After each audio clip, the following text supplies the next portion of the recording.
Good morning, students.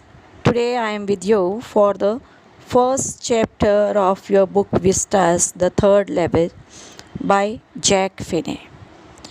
So, Jack Finney, about the author, I want to tell you here.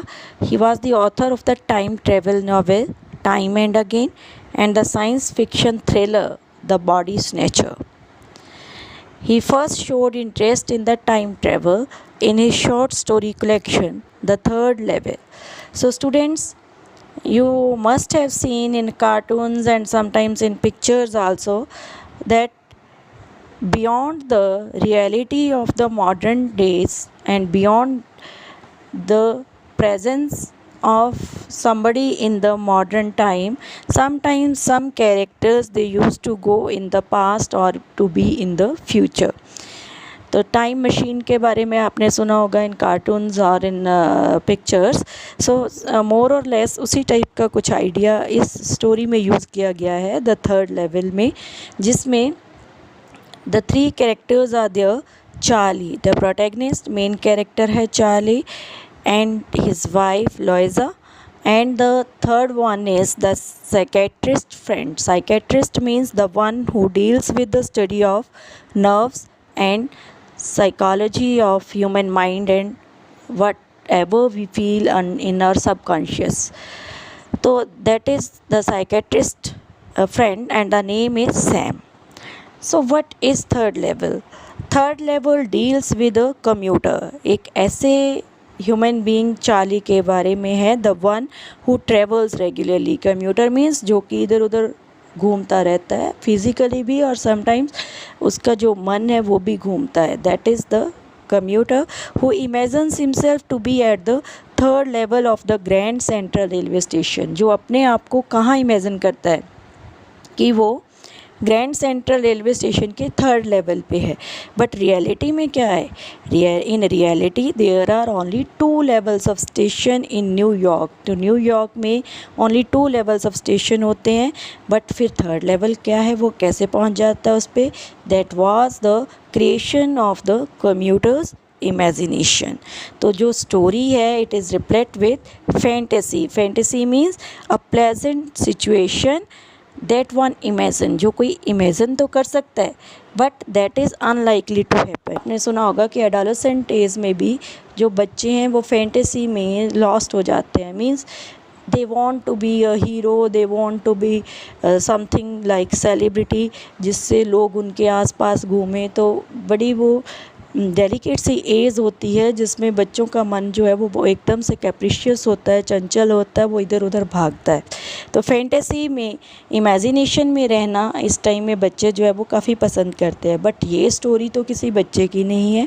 फिर भी everybody we are the human beings. तो हम लोग क्या है, चाहे हम कितना भी बाहर से वी लुक लाइक कि हम जो हैं वेल ऑफ हैं, हम बहुत हैप्पी हैं, but if we really think, then if we see everybody in this life, everybody is some way or the other is sad or in tension. तो जो आज की चलती फिरती भागती ज़िंदगी है उसमें बहुत सी ऐसी टेंशन्स होती हैं जिसकी वजह से ह्यूमन बीइंग्स जो हैं वो भाग जाना चाहते हैं, यहाँ से कहीं दूर भाग जाना चाहते हैं. तो इसी फैंटेसी और इमेजिनेशन में यू मस्ट हैव सीन कि कई लोग तो पॉजिटिव साइड चले जाते हैं. जो उनकी हॉबीज़ होती हैं, म्यूज़िक है, सिंगिंग है, डांसिंग है, तो उसको अपना एस्केपिज़म मानते हैं कि हाश रियलिटी से परे वो उसमें खो जाते हैं. But sometimes those who just distracts from the actual reality, they indulge in some bad habits, in some you can say वो अपने आप को इस तरह के सिचुएशंस में डाल लेते हैं जो उनको लगता तो है कि ये बहुत कंफर्टेबल है, बहुत ज़्यादा सूदिंग है, बट वो रियलिटी में उसके उल्टा होता है. तो third level it's also the journey back in time. It is a medium of escape. यहाँ पर भी यही है कि जो राइटर है वो अपनी हाश रियलिटी से भाग जाना चाहता है. तो the underlying idea behind the story is the torture of stress, sense of insecurity and fear that people of modern times have to undergo. पुराने टाइम में क्या होता था कि लोगों को खाने पीने की थोड़ी बहुत टेंशन होती थी, उसके लिए कमाना पड़ता था। Otherwise they didn't worry about कि हमें बहुत सारा अमाउंट जो मनी जो है वो कलेक्ट करना है, हमें बैंगलोज बनाने हैं, हमें बड़ी बड़ी गाड़ियाँ लेनी है। They didn't think about that. That's why in spite of lack of facilities the people used to live comfortably and with contentment। तो यहाँ पर भी ऐसे है कि चार्ली को लगता है कि उसके ग्रैंडफादर के टाइम में जबकि लोग सिंपल होते थे and divide of all complexities, किसी भी तरह की उनकी लाइफ में ऐसी कॉम्प्लिकेशंस नहीं होती थी, but they people they also use to have the habit of philately. Philately means stamp collection की जो हॉबी है उसको कहते हैं फिलेटली। तो ये सब जो है वो इस स्टोरी में आपको पता चलेगा कि 3 लेवल्स किस तरह है ग्रैंड सेंट्रल स्टेशन में। तो एक दिन क्या होता है, the narrator feels that there are 3 levels of the Grand Central railway station New York. Grand Central railway station पे एक दिन वो बहुत ज़्यादा लेट काम करके इन keen to get back home, तो इन ए हरी, जैसे ही वो जल्दी जल्दी ट्रेन लेने के लिए भागता है, आपने देखा होगा कि जैसे मेट्रोज़ हैं तो उसमें भी लेवल्स बने हुए हैं, या फिर आप मॉल्स में जाते हो तो उसमें बेसमेंट्स बनी होती हैं, बेसमेंट 1, बेसमेंट 2, बेसमेंट 3। इसी तरह ग्रैंड सेंट्रल स्टेशन पे लेवल्स कितने हैं, 2 ही हैं। बट जब वो भागता है ट्रेन लेने के लिए तो उसको एक बहुत सी लॉन्ग टनल के बीच, जब वो आग डोर को क्रॉस करता है तो एक बहुत लंबी टनल उसे पास करनी पड़ती है। तो ही फील्स लाइक कि जो ग्रैंड सेंट्रल स्टेशन है it grows like a tree, कि ये तो एक ट्री की तरह बड़ा हो गया, and pushes out new corridors and stairs. उसमें कितनी ही और ज़्यादा कॉरिडोर्स उसे दिखाई देने लग पड़ी, स्टेयर्स बहुत ज़्यादा दिखाई देने लग पड़ी। मीन्स उसे पता नहीं चल रहा था कि where to go.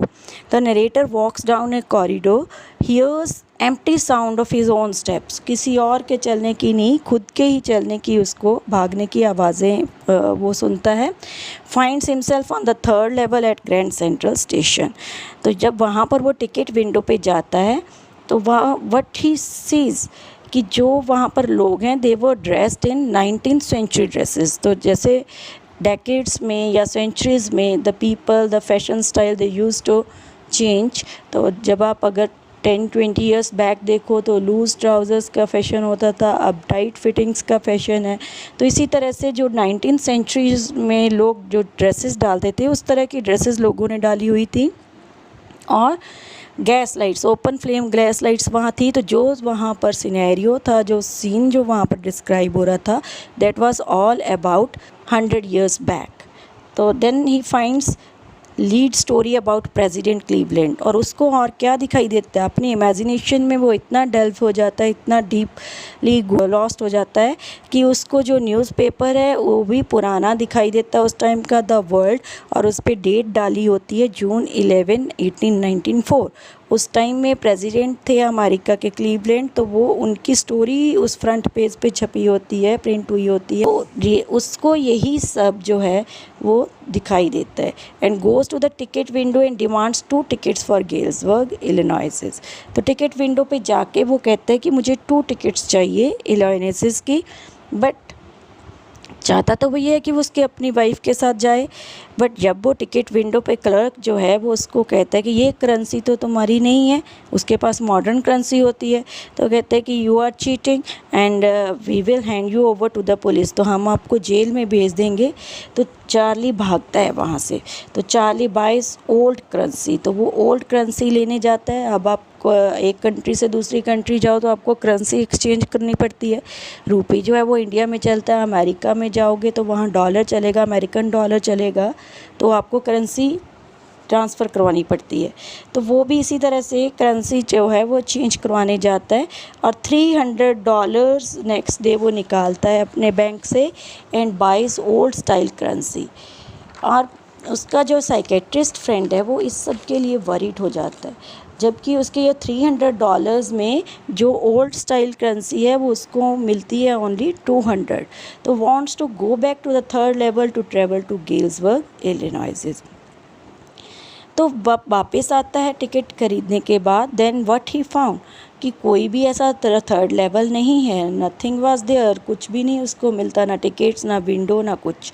The when he comes back to home, then he used to tell all the things to his wife. तो his wife who is worried about, she dissuades him और कहती है कि ऐसा कुछ नहीं है, आप ये सब सोचना बंद करो। फिर उसके साइकेट्रिस्ट फ्रेंड से ये सब डिस्कस किया जाता है। तो साइकेट्रिस्ट फ्रेंड उस टाइम तो वो कहता है कि मे बी इसके कहीं माइंड में वो गेल्स वर्क के बारे में हो, तो ये सब इसीलिए वो सोच रहा है। बट प्रॉब्लम क्या पड़ती है कि खुद जो सैम है, जो साइकेट्रिस्ट है, वो भी गायब हो जाता है। तो वो भी पहुंच जाता है उस 1894 ईयर में। क्यों पहुंच जाता है? क्योंकि नैरेटर ने चार्ली इतना ज़्यादा उसको पुराने टाइम को भी इलेबोरेट करके बताता है कि वहाँ पर बहुत कंफर्ट था, वहाँ बहुत सूदिंग था, ईज़ था, लोग ऐसे थे वैसे थे। तो कहीं ना कहीं उस सैम की इमेजिनेशन में भी उसकी पुराने टाइम की इमेजिनेशन इतनी ज़्यादा, फैंटेसी जो है वो इतनी ज़्यादा स्ट्रॉन्ग हो जाती है कि वो भी उस टाइम में पहुंच जाता है। But then the narrator, the Charlie gets a proof. उसको क्या प्रूफ मिलता है? क्योंकि पहले उसका साइकेट्रिस्ट फ्रेंड कहता है कि ये कुछ नहीं है, उसकी इमेजिनेशन है।